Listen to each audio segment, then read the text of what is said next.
7a, third line from the top. Continuing with this idea that we expressed yesterday, the Gemara will restate it. Amar Rabbi Abo, the Olam al Yatil Adam Ema Yisera B'Tel Beisa. A person should not impose too much fear in his household. Shaharei Adam Gadol Hetil Ema Yisera B'Tel Beisa. There was a great man who once did so. We'll see in a minute who it was. V'Chilu Davar Gadol, and they ended up feeding him a great thing, which presumably means something not a bad thing, perhaps not kosher or something. We'll see in a minute. Reb Chanina ben Umanu, and who was this? Reb Chananya ben Gamliel. So before we get even to the details, the Gemara says, what? Like, really? He actually ate something they gave him to eat, and he actually ate something that was forbidden? Hashta Bahamton Shel Tzadikim, Baruch Hu maybe Takal Yadam, even the animals of the righteous people of Tzadikim, God does not permit them to, any mishap to happen to them. Tzadikim Atzma L'Chol Shekem. So certainly the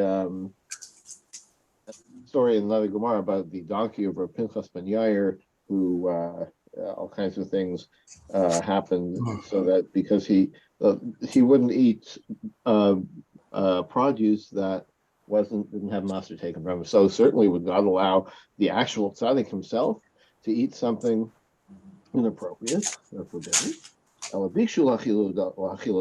means that they tried, they almost fed him something forbidden. So what happened? Mind you, what did they feed him? Aver min achai.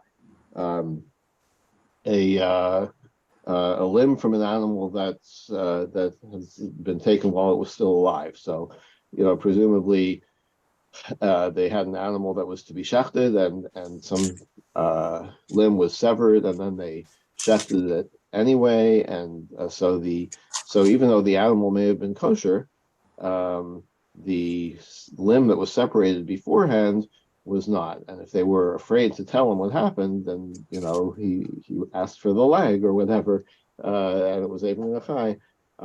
If they were too afraid to tell him what happened, then he would have consumed Eivim Minachai. Okay. Shalach Mar Ukva Rabbi Elazar. Mar Ukva sent the following to Rabbi Elazar. There are people who are pressing me with something. I have the ability to put them in jail, basically, by informing on them to the authorities. Now, what should I do? Should I protect myself? So Rabbi Elazar answers,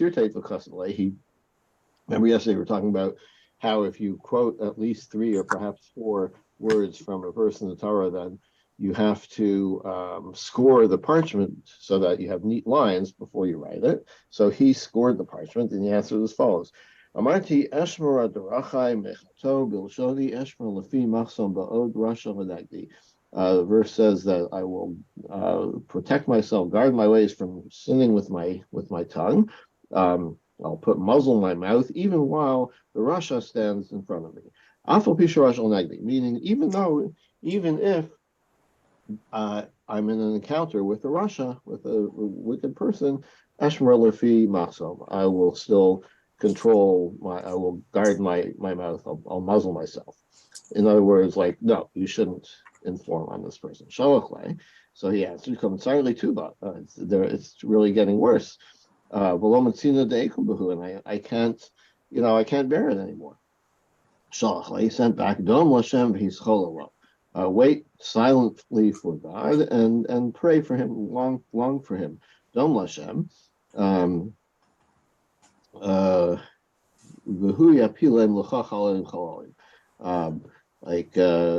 Wait silently, and he will make them. He'll make them fall, as corpses. What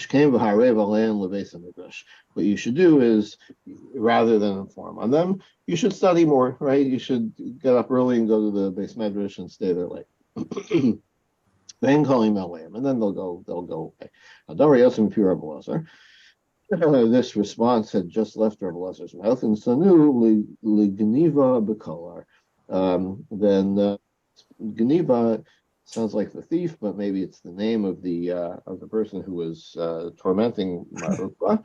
Maxwell says Was, that it is his name. He was actually a prominent Amora who was oh yeah, corp. oh no kidding. Although that is an interesting name. We had a talk about that. Yeah. Um, so anyway, he was put in jail without Marukwa having to have informed on him. So that's had a happy ending to the story. Shalchalel Marukwa. Another thing. So the only reason we brought that story in the first place was the scoring of the parchment was mentioned by the way. Another story. Shalchalel Marukwa. They sent this question. Zimra Minalan Asir. How do you know that you can't listen to music? We saw the other day that after the destruction of the temple, there are certain restrictions on music at parties. Sirte the custom. Also, he scored the parchment and he answered them with the verse, Al Tismach Yisrael al Gilba'amim. We saw this verse as well the other day. Don't you, Israel, don't rejoice with the joy of the other nations. Meaning, they've destroyed your temple. You're not in a position to rejoice with them anymore. So wait, there could be another verse that you could have sent. With music, they shouldn't drink wine, and wine will become bitter to those who drink it. So doesn't that also indicate the same point? Gemara says if you use that verse, maybe that only refers to music with instruments. Maybe you could sing. So he brought the other verse, like don't be joyful in general, whether with instruments or song.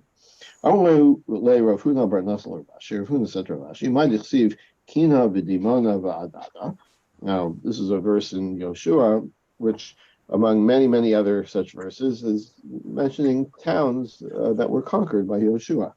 But we're going to make a drush out of this one anyway. Amalei says Masvasa there it's Yisrael Kachashim. It's what are you talking? What's the stupid question? Basically, these are just names of cities that were involved in the events of Yehoshua. Amalei. So he answered them, Atu Anali the Masvasa there it's Yisrael Kachashim. What you think I don't know that? Ela Rav Gevia me Argiza Amar Batama.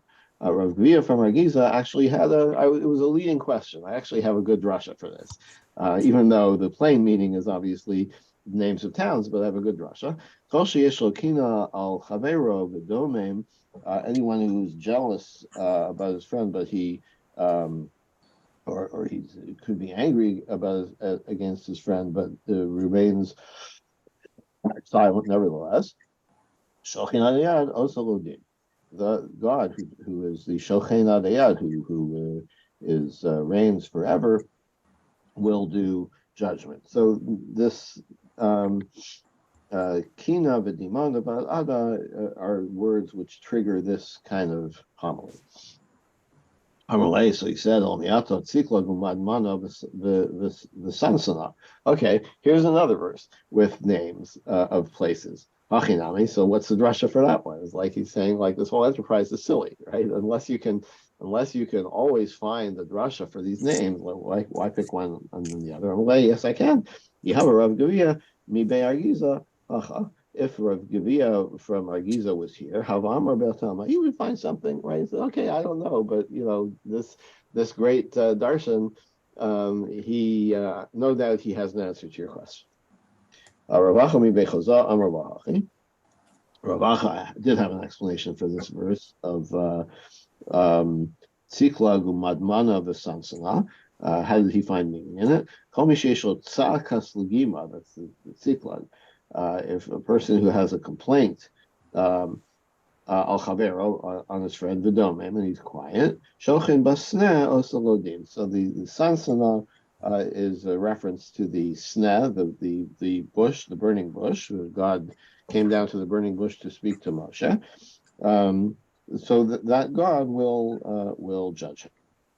Amalei Reish Galusa, Rav Huna. Reish Galusa said to Rav Huna, Klila minal lagas. How do you know not that we can no longer use a klila tiara for the bride and groom? Is it for the groom? I think, right? Yeah, for the groom, they'd make some kind of headwear, celebratory or honorary headwear for the groom. So they don't do it anymore after the destruction of the temple. What's the source? Amalei midrabanan. It's a rabbinic enactment. It's now we have a Mishnah. B'plumus shalas pasyanos, the war against Vespasian, Gozro atros chasanim. They made a decree not to use these crowns anymore. V'al ha'erus, and also against an erus, which Rashi says is a particular kind of an instrument, some kind of a tambourine, perhaps. Meanwhile, Rav Huna goes out to the washroom. Rav Chisda, Kruxi, there's why are you answering that? There's a verse about it. It's not just a rabbinic enactment. Komar Hashem Elokim, Hasir HaMitznefes V'Harim HaTara, Zos Lo Zos HaShafala Hagbei V'Hagavoa Hashpil. So says God, take off the hat and the crown. Zos Lo Zos, which this I guess would mean like this will not stay this. The things will not remain the same. Raise the low and lower the high. So mitznefes is the term given to the hat worn by the Kohen in the temple. So what is, and a Torah is a crown which is worn by a king. So why are they referred to in the same verse? Like why take off the hat and the crown? They are linked. That when the Kohen is wearing the mitznefes, wearing the hat in the temple, in other words, when the temple is operating, then people can wear crowns, right? These crowns we're talking about. Once there's no longer a hat, then no more crowns for people, for other people. Arvina comes back, and he saw that they were still talking about this. He said, by God, this is just a simple rabbinic decree. But it's a nice thing that he said your name is Chizda, and your which comes from the same root as things that are pleasant or charming.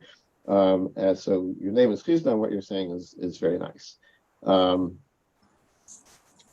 Ravina found Mar Baravashi, Dalmagadil Khalil Barate. He was weaving a crown for his daughter who's getting married. Amalei, he said, don't we know, like, doesn't this verse indicate no more crowns once the temple is destroyed? Amalei, he said, it's if you're going to derive it from a verse that refers to the Kohen, and by the way, I keep saying Kohen Gadol, but a regular Kohen also wears a mitznefes, so I'm not sure why I keep saying Kohen Gadol. But if the source is from the Kohen Gadol, well, guess what? The Kohen Gadol was always a man. The Kohanim were always men. So it only applies, so the people who can no longer wear the crown because of the lack of the mitznefes, it's only men, but for women, it's fine. Well, it's interesting that on the Arch of Titus, there are depictions of people carrying the things from the temple back to Rome. And a lot of people think they're Jews, and Professor Stephen Fine has proven that those were not Jews. They were wearing garlands in this procession in the Arch of Titus. And this is more evidence for Professor Fine's point that they were not Jews. These were Romans in triumph rather than Jews being carried off in chains. Okay. My Zoslozos, since we mentioned that verse, it says this, not this. What does that mean? Darash, it probably means like things will no longer be the same, but how are we going to expound on that? Sometimes he says the name of Ravami, sometimes Ravasi. When God said this verse, the angel said, is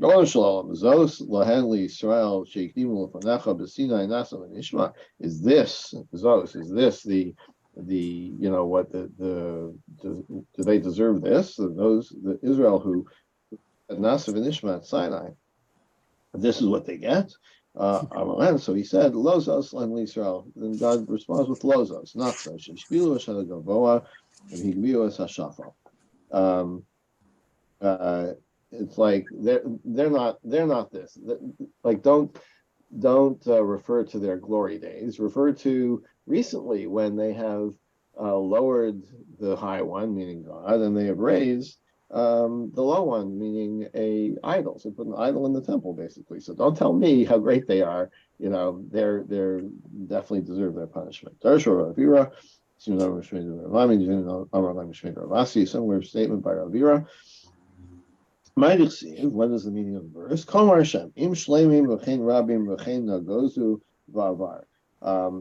Even if they are whole or united, and there are many of them, even so, they'll be shorn, and it will pass. What does that mean?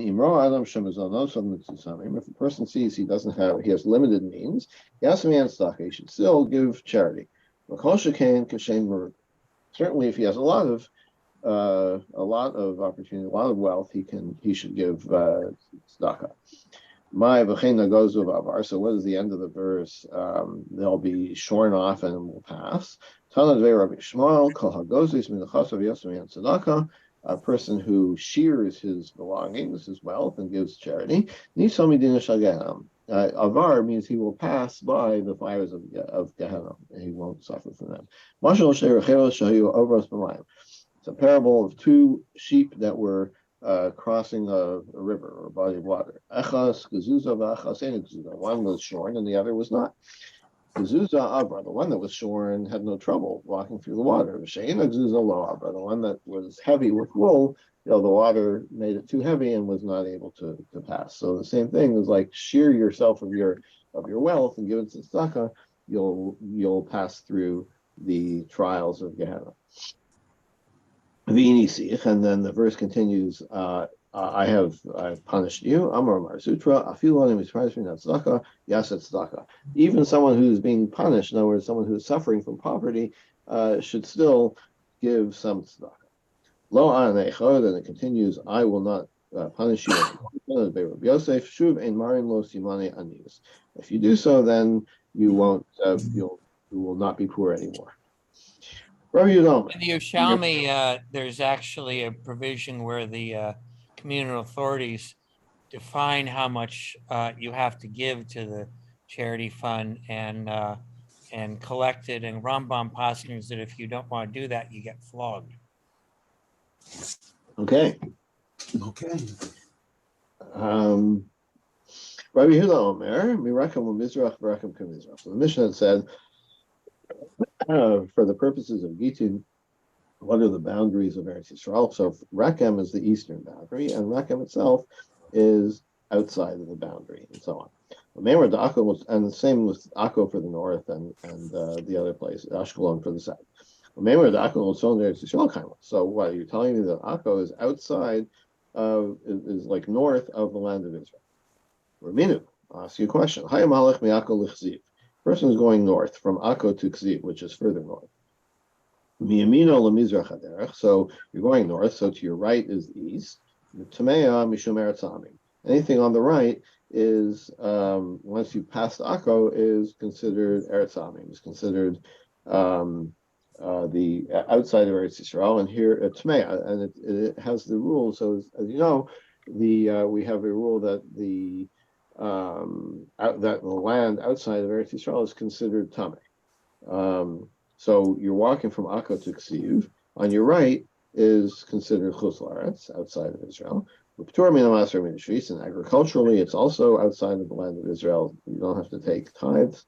Unless you have some indication that it's part of Eretz Yisrael. And to the west of the path, that is considered part of the land of Israel. For both Tuma and agriculture. Unless you're informed, unless you have some indication that it is not in Eretz Yisrael. Until what point is this? Until you're definitely completely outside of Eretz Yisrael. Ad Kaziv. until this place called Kazim. Rabbi Shmuel, Rabbi Yossi, Amar Mishum Aviv. Rabbi Shmuel said the name of his father. Ad Lav Lavo. No, there's a different spot where you're definitely outside the land of Israel. That's Lav Lavo. So anyway, it said from Akko, right? As you leave Akko. So that indicates that Akko is within the borders of Eretz Yisrael. Rabbi, Rabbi says there's like a narrow strip that goes north of, like the general boundary is at Akko, but there is a strip of land that goes north that's still in Eretz Yisrael. So it's a kind of an irregular map. So Rabbi Yehuda is talking about like the main, the broad strokes border, which is Akko, but when you get down to the details, there's a little strip that goes further north. So the Gemara says, well, what kind of answer is that? Would the Tana give,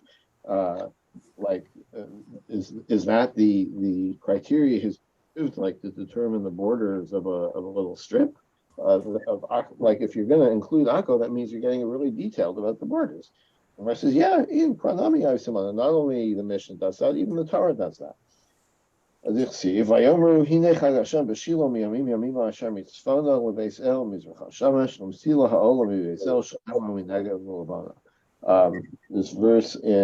Shoftim, which they're referring to Shiloh, and it goes into detail that's north of Beis El, east of the road that goes from Beis El to Shechem and south of Levana. So even the scripture itself goes into great detail about where exactly the details of the border. It doesn't restrict itself to only the broad strokes. What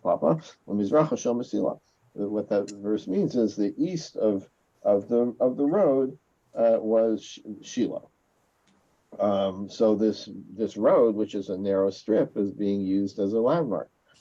So that resolves the question that yes, the Tana would be referring to the details.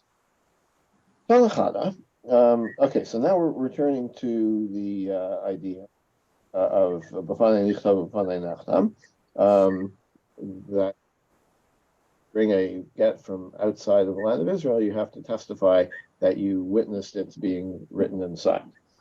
Now, Tanachada Hamevi get misfina. What if you are in a boat where the get is written? So Kamevi Beretz Yisrael. So that is considered like a being in the land of Israel. But Tanya Idach Kamevi B'chutz La'aretz. We'll see the details of where is this boat in a minute. And another Tana says it's like considered outside of Eretz Yisrael. So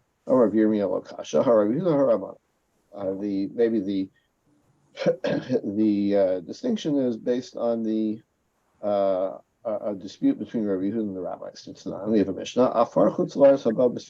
If you have dirt of coming from outside of Israel in a ship in Israel. So now we're talking about a ship in the river within Israel, like in the Jordan River, let's say. So you've got like water, boat, and this pot of, or this dirt, this earth from outside of Israel. So, is it considered in Israel or not? The first opinion is it's considered in Eretz Yisrael. Rabbi Yehuda, Amosai, when is that the case? That's only if the boat is like a ground, right? If it's touching the riverbed, so there's a direct connection to the land of Eretz Yisrael. So therefore, this dirt in the boat becomes subsumed to the land of Israel. So it is it takes on that requirement for Israeli agriculture. But if it's not touching the bottom of the river, it's floating, potter, then it's not considered Eretz Yisrael, right? You've got dirt that came from Chutz La'aretz, never actually touched down in Israel. The water is creating a barrier, so there's no reason to think that it's in Israel.